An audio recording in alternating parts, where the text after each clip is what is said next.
৬ বছর বিরতির পর আনুষ্ঠানিকভাবে শুরু হলো ১৮তম পিয়ংইয়ং আন্তর্জাতিক চলচ্চিত্র উৎসব। ২০১৯ সালের সংস্করণের পর কোভিড মহামারীর কারণে এই উৎসব কয়েক বছর স্থগিত ছিল। চলতি বছর ২২ অক্টোবর পিয়ংইয়ং আন্তর্জাতিক সিনেমা হাউসে পর্দা ওঠে এবারের আসরের। উৎসবটি উত্তর কোরিয়ার সাংস্কৃতিক কূটনীতি ও আন্তর্জাতিক সংযোগের জন্য গুরুত্বপূর্ণ। এতে বিশ্বজুড়ে সিনেপ্রেমীরা দেশটির অনন্য সিনেমাটিক পণ্য ও সংস্কৃতির সঙ্গে পরিচিত হতে পারবেন। মহামারীর পরে আন্তর্জাতিক ইভেন্টগুলো পুনরায় চালু করে উত্তর কোরিয়া তার পর্যটন শিল্পকে পুনরুজ্জীবিত করার চেষ্টা করছে।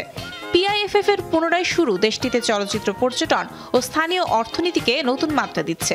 উৎসবের প্রধান আকর্ষণ ছিল স্থানীয় ও আন্তর্জাতিক চলচ্চিত্রের প্রিমিয়ার। এতে নতুন নির্মাতা ও প্রতিষ্ঠিত শিল্পীদের কাজ প্রদর্শিত হয়েছে। উৎসব চলবে এক সপ্তাহ ধরে।